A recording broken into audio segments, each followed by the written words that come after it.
everybody, this is Laura, City Scrapper. Thank you so much for joining me on my channel today.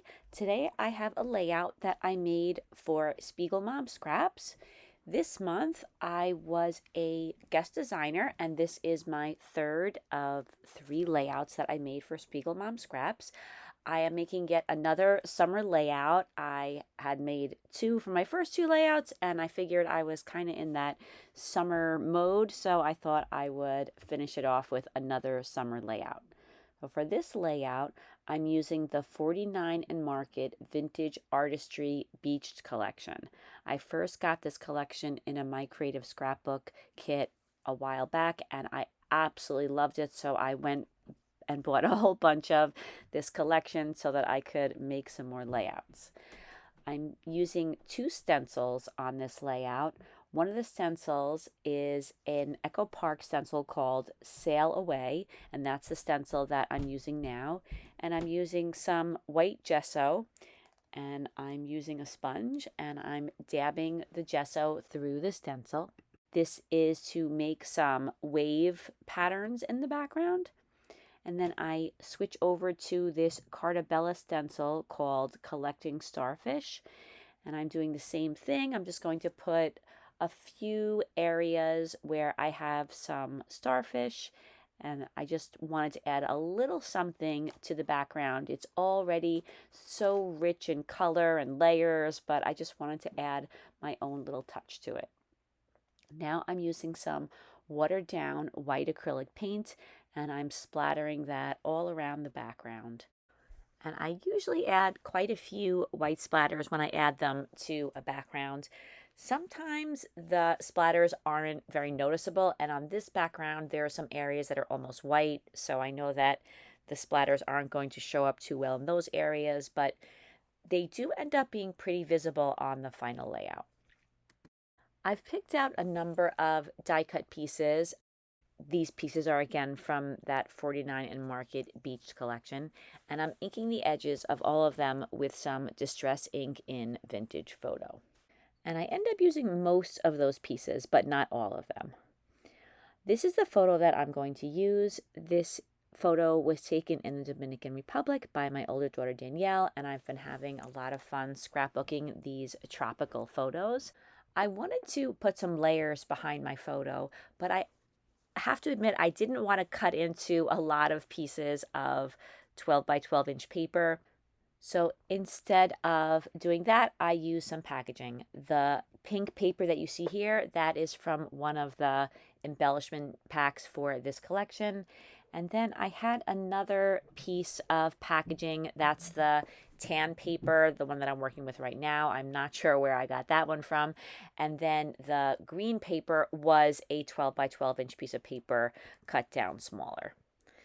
I'm distressing the edges of all 3 pieces of paper with my scissors, and then I again ink the edges of all of these papers with the Distress ink in Vintage Photo. And then I layer the pieces behind the photo and I offset them a little bit just so that the layers are visible. And then I wanted a highly distressed look on these papers, so I'm going in and I'm doing quite a bit of bending up of the papers, and I really like the way that looks. And I often find with the 49 and Market collections, all of the papers are so beautiful, I do really hate to cut into them.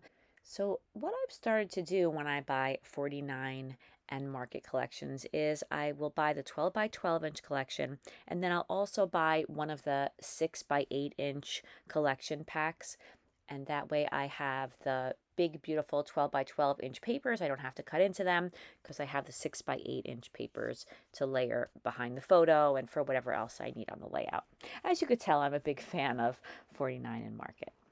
I added some photo corners to my layout. I used an EK Success scalloped photo corner punch.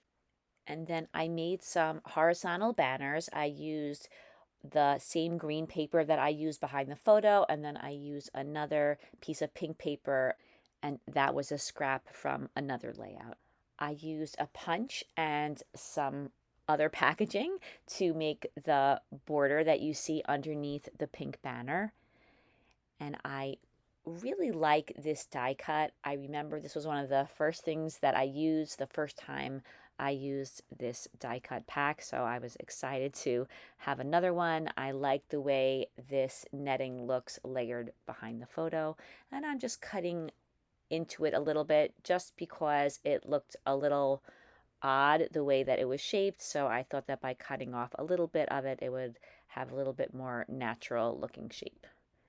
I used the Distress ink to ink the border. I also inked the die cut. I just find that everything on the page looks cohesive when I ink it with the vintage photo. And I should clarify, some of these die cuts are from a punch-out sheet that they used to include in the paper collections. Now those are sold separately, I believe. And then some of them are from an ephemera pack. So now I am taking all of those embellishments that I had inked earlier and I'm spreading them around the page.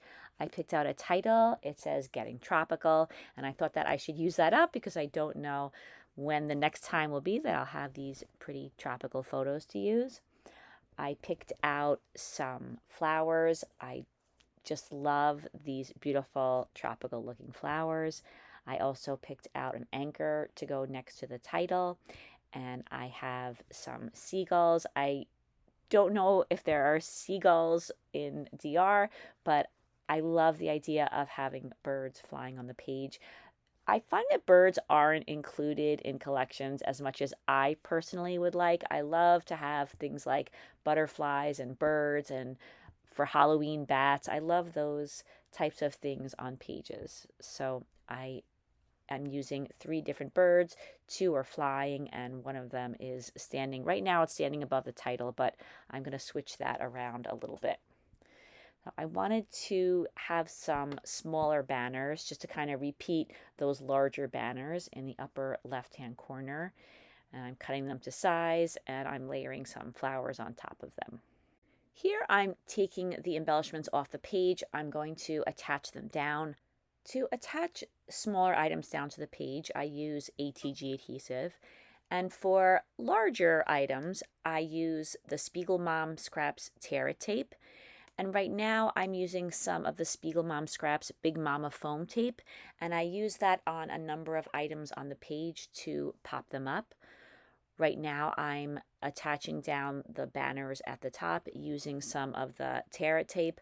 I'm just attaching a piece of white cardstock behind the 2 banners. I think I was planning on popping them up, and I don't like to pop things up without mounting them first on some thick white cardstock. I just don't like the way sometimes they can get bent and have areas that kind of sag a little bit if I don't have cardstock behind them. But I didn't end up popping this up. I just put some of the Tear tape on the back and I stuck it right down to the page. I also use some of the foam on some of the flowers that are on the layout. I pop up the birds, and I also pop up that sign that says beach days are best to the right of the photo. And I like the way a little bit of dimension can really help to add interest to the page. I decided that I wanted to put the title underneath the photo. I didn't like the way the layout just kind of ended at that pink banner at the bottom of the pink banner. So I thought that by putting the title a little bit below that, it would be a better use of the entire page. So I moved that over and I rearranged some of the embellishments. And then, as I had mentioned, I'm using some of the foam tape from Spiegelmom Scraps, and I'm popping up those seagulls. And I like the way the foam has just the right amount of adhesive on it. It has enough to stick it down to the layout, but not so much that later on when I changed my mind, I wasn't able to move the seagulls around a little bit. I wanted to add some starfish to the layout. I have these clay starfish that I made quite a while back using some air drying clay and some silicone molds. And I'm using some of my favorite paints to paint them. I'm using the Finnabair Opal Magic and Sparks paints. I just love the look of these colors. They have such a nice sheen to them. And the names of the colors that I used are teal blue, aqua rose, and Mermaid sparkle. And you could see here that I'm putting the paints on in layers, and I'm just dabbing a little bit of the darker color and the lighter color on top of the middle tone. And I put the lightest color on last, and that's just to add a little bit of highlight to the starfish. And then when I was done painting them, I allowed them to dry. The paint dries pretty quickly, so I didn't have to wait for too long. And then I was thinking that I could add some sequins to the centers of the starfish. I'm using the Spiegelmom Scraps sequin mix called Vintage Things, and I'm adding some turquoise colored sequins in the centers of all 4 of the starfish.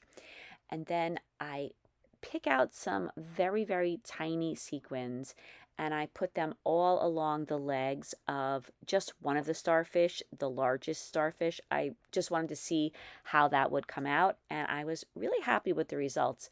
I used a paintbrush to apply the sequins, and that worked out pretty well. And I thought that the sequins turned out to be a perfect way to embellish these starfish.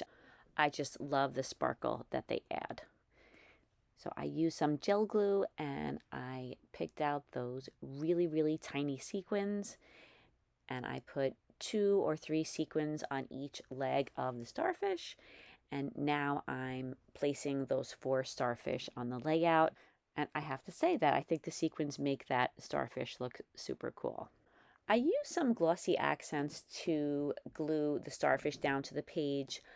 Normally I would have used some heavy-duty gel medium, but I just happened to have the Glossy Accents handy, and it worked out just fine. I'm adding some other sequins to the layout. I want to have some sequins in the centers of all of the flowers, so I use 2 other sequin mixes on this layout. I used Scrappin Happy, and then I also used some of the Easter egg hunt mix on this layout. In addition to putting some sequins in the centers of the flowers, I also put some of the larger sequins on the ends of the banners. And I'm putting some of the small turquoise sequins where those ropes meet on the netting. And I don't put sequins on every single place where the ropes cross. I just pick a few areas and add a couple of sequins. And then I came across pink sequins that have little lines on them, and they were slightly smaller than the blue sequins that I used at the ends of the banners. And so I layered the pink ones on top of the blue ones, and I was really happy with the results. And unfortunately, there's a lot of light in the upper left-hand corner. Sometimes I can't tell these things until I watch the footage back. Here is where I use the Glossy Accents, and I attach those starfish down. I move them around a little bit. I'm always trying different things. Sometimes I like the way things looked moved around, and then sometimes I just put them right back to where they were to begin with. Then I was thinking it would look nice if there were some blue sequins on the background. I tried to choose sequins that were very similar in color to the pattern paper that's in the background so that they wouldn't stand out too much. And I want to have a little bit of sparkle in the background, but I didn't want to add too many sequins. So I picked out a couple. I liked the different sizes and the slightly different colors that were in the sequin mixes. So I used the Glossy Accents to attach those down as well. Now I'm using some self-adhesive pearls, and I'm putting those on the photo corners.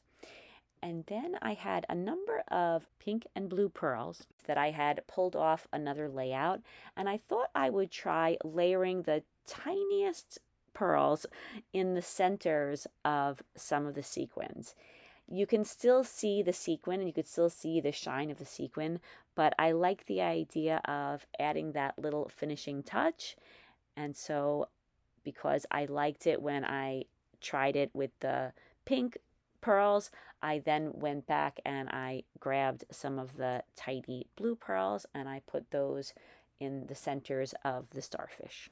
I put some more of the Spiegelmom Scraps foam tape behind those 2 flowers that I put underneath the title, and then I decided I wanted to add just a little bit more stencil work to the background.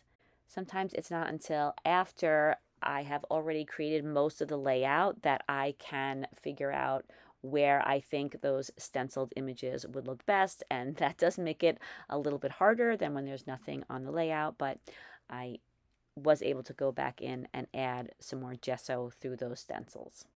I use a date stamp and some of the Distress ink and Vintage Photo, and I add the date to a tab that I had put to the right of the layout. And now you may notice that I added a whole bunch of leaves to the layout. I'm not sure what happened to the footage, but I used 2 different tropical leaf dies that are on the smaller side, and I used that green paper that I use for the smaller banner and for behind the photo, and I cut out a whole bunch of leaves, and then I inked them with some Distress Oxides. And I'm using some gel glue to attach all of those leaves down to the layout. I added those leaves several days later. I just felt that the layout didn't look complete without having some tropical leaves. So that completes this layout. Here are some close-ups. Thank you so much for watching this video, everybody. I hope that you enjoyed it. I know that I have thoroughly enjoyed guest designing for Spiegelmom Scraps this month. If you take a look in the description box, you'll find a link to their website, and you'll also see a list of all of the materials that I used to make this layout, including all of the Spiegelmom Scraps products. I hope everybody has a fantastic day, and I will see you soon. Take care, everybody. Bye-bye.